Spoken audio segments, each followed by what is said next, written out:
Hi everyone, welcome to Wisdom Ella English Medium School. This is the best platform for learning. So before class we have learned about the integers, right? So what is the meaning of integers and also the some important points regarding the integer. How to add the integers and also how to subtract the integers, right? Today I am explaining the properties of integers.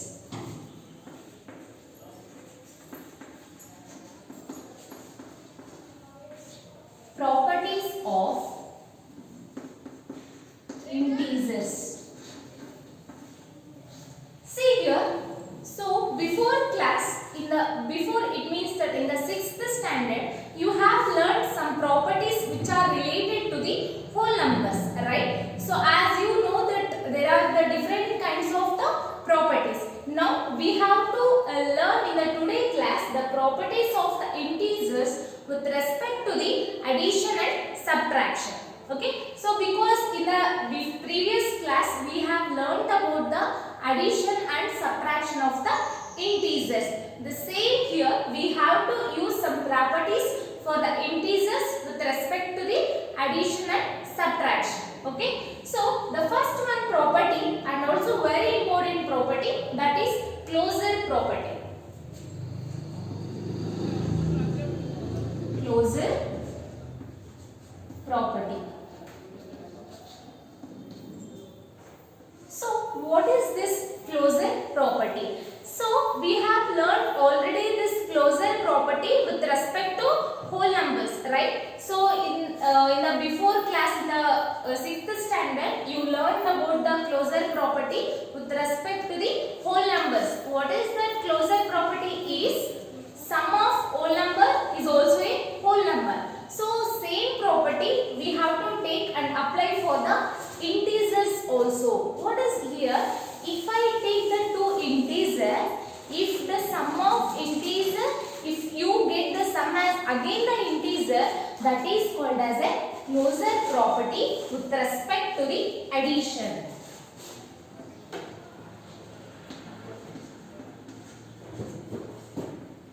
So what is a closure property with respect to addition for the integers is, so if you take the two integers, if you added those two integers, if you get the sum again as an integer, that is the closure property with respect to the addition. Okay, so what if you take any integer here, if you get the sum as again an integer, that is a closure property with respect to addition. Okay, so I will take some example to show you for the closure property here.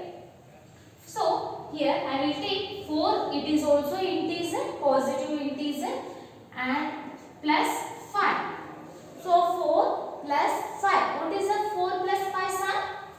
That is 9. See here, 4 is also integer and 5 is also integer, and you will get the sum is also a integer here, right? So what is the closure property with respect to addition for the integers is, so if you take any not only the two, if you take any integer, if you added those integers, if you get the sum as again an integer, that is a closure property. So again you will get the 9, it is an integer.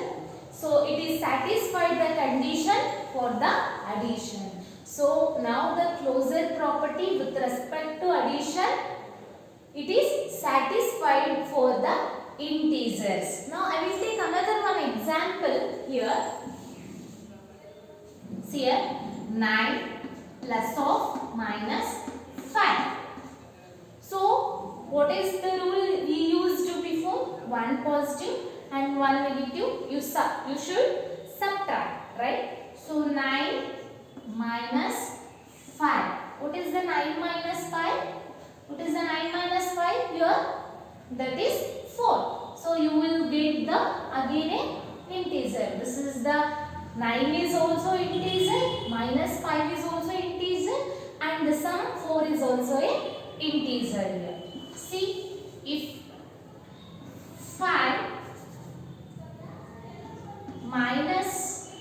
10 plus of minus 5.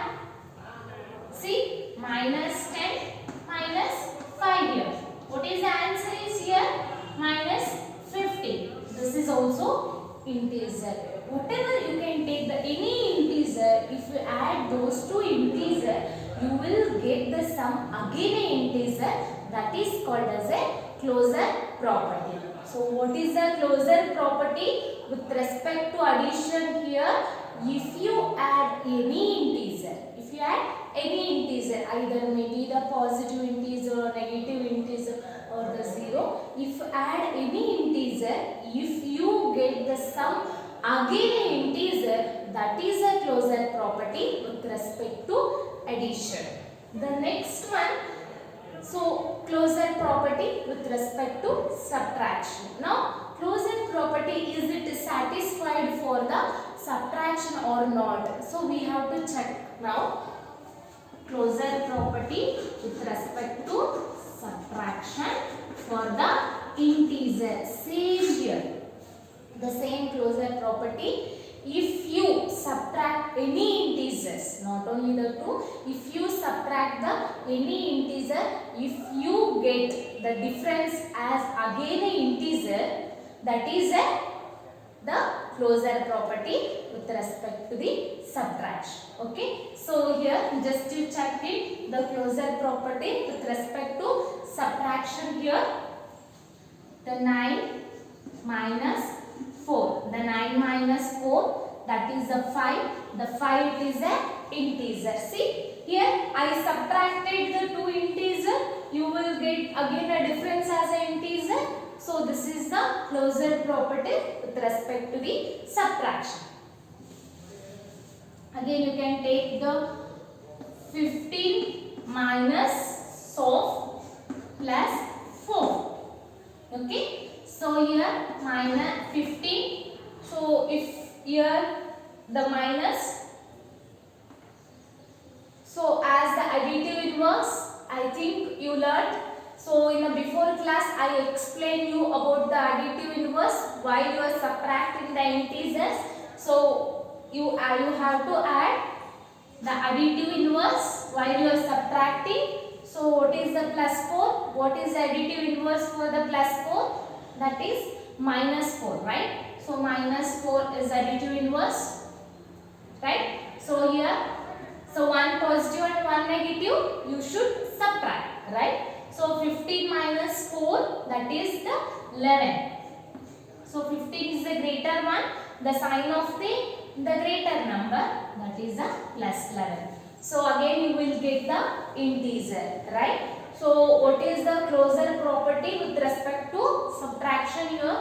If you subtracted any integer, if you get the difference again a integer, that is the closure property with respect to subtraction for the integer. This is the closure property for addition and subtraction, right?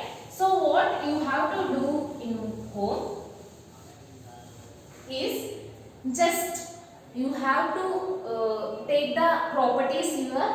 With respect to properties, take some examples. You check it whether the property is satisfied or not.